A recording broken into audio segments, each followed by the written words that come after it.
I know so many things I shouldn't know, and they all know it. It's up for all of them. It don't matter if you Diddy or whoever you is.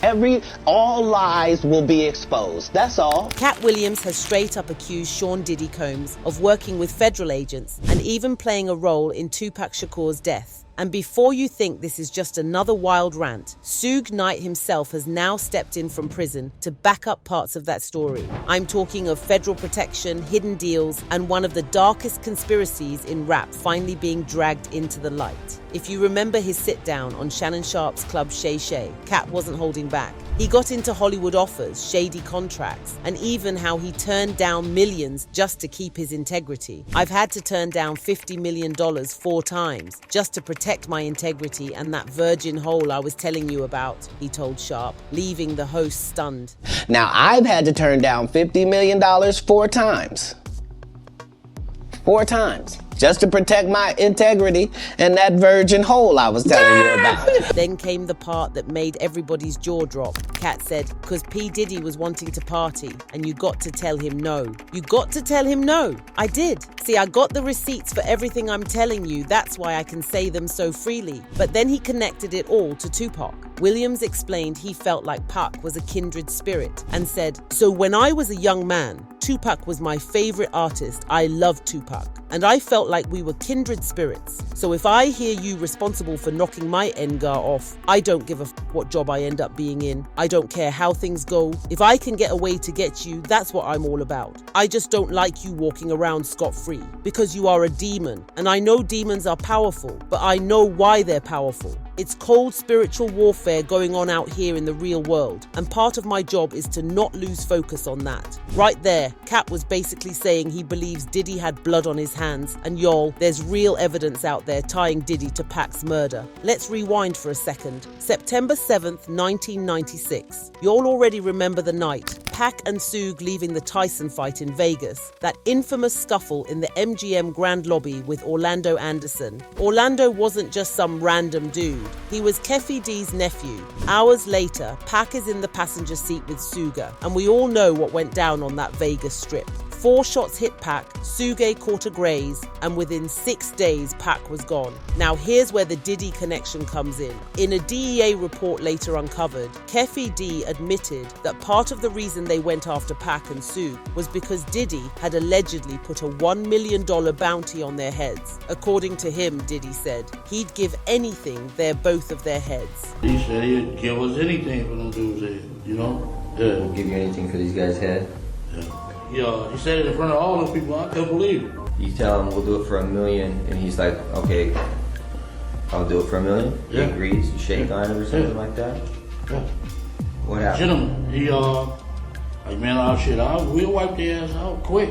Think about that. A rap mogul supposedly putting $1 million price tag on 2 of the biggest names in hip-hop. Now let's bring in Suge Knight. Say what you will about him, but Suge was right there when Pac was shot. From prison, Suge has long insisted that Pac's death was bigger than just a random gang hit. According to reports, Suge believes that powerful industry players, including Diddy, had reasons to want Pac gone. He's even said the truth will eventually come out, and Katt Williams may have just cracked the door wide open. Remember, Suge and Diddy's rivalry wasn't just about music. At the 1995 Source Awards, Suge famously dissed Diddy with the line, any artist out there that wants to be an artist and wants to stay a star and doesn't want to have to worry about the executive producer trying to be all in the videos, all on the records, dancing, come to death row. That public jab humiliated Diddy, and some believe it escalated their feud to deadly levels. Now here's where things get really wild, the part Katt Williams wanted everybody to pay attention to. He didn't just accuse Diddy of shady Hollywood parties or being behind Tupac's murder. He claimed Diddy was working with the feds, and that flips this whole thing into a different league. Think about it. For almost 30 years, nobody touched Diddy legally when it came to Tupac or Biggie. Keffy D bragged in interviews about the bounty deal.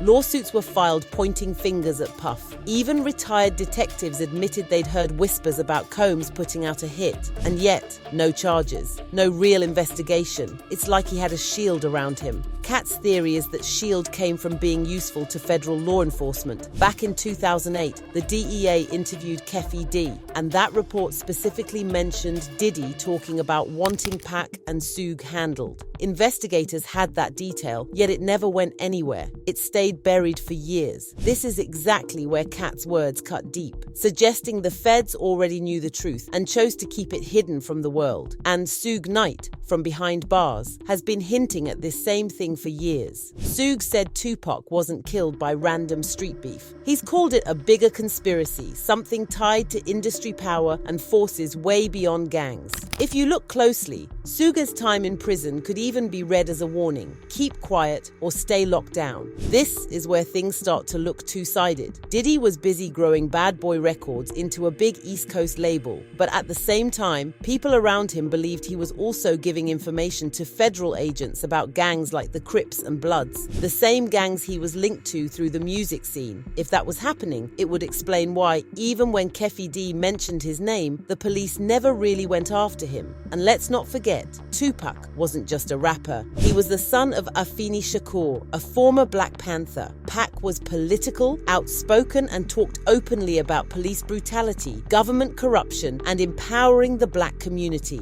The FBI had already monitored the Panthers for decades, and Pac carried that legacy with him. His voice was powerful, his influence was growing, and to some, he was seen as a dangerous figure. That made him more than just a rapper. He was a political problem. In this context, removing him could be viewed as a calculated move. With Diddy allegedly protected by federal ties, he fit perfectly into the picture as someone who could be used to make it happen. One lawsuit filed in 2025 even claimed Diddy used rental cars in suspicious ways before Pac's murder, having people drive cars across the country instead of flying, and then reimbursing them through Bad Boy's parent company. Why go through all that trouble unless you were trying to cover tracks? And the craziest part, a male escort in another case claimed Diddy bragged about having a hand in Tupac's death during one of his notorious freak-offs. He allegedly used it like leverage, as if reminding people how untouchable he was. If you connect those dots with Katt Williams' claim about Diddy being protected by the feds, a chilling picture forms. It's not just that Pac was killed in a gang feud, it's that federal agencies may have looked the other way, or even worked with someone like Diddy to silence one of the most powerful voices in hip-hop.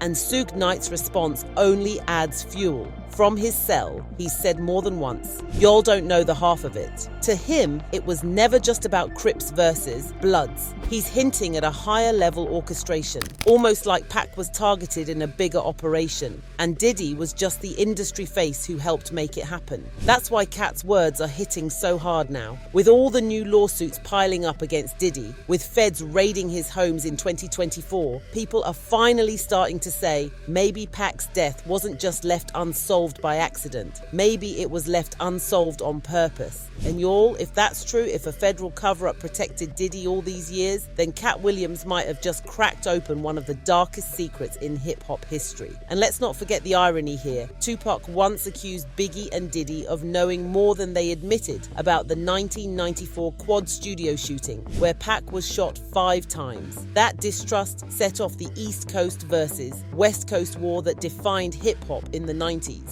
Pac never trusted Diddy, and now, decades later, we're hearing claims that may prove he had reason to feel that way. This isn't just about one man. It's about a culture of silence, backroom deals, and the way power in the music industry often hides darker truths. Katt himself said that in his 30 years in the game, he's collected information, knowledge, and secrets about what really goes on. Because in 30 years, I've done nothing but collect information, knowledge, and your secrets. So when he points at Diddy and talks about federal ties, it makes sense to take his words seriously because he's not speaking without receipts. And that's where I'll leave it for now. What do y'all think? Was Katt Williams just wildin', or is he saying what's really been going on behind the scenes all along? Drop your thoughts in the comments. Hit that like button if you're feeling this breakdown. And don't forget to subscribe because I've got more deep dives on hip-hop's untold stories coming up next.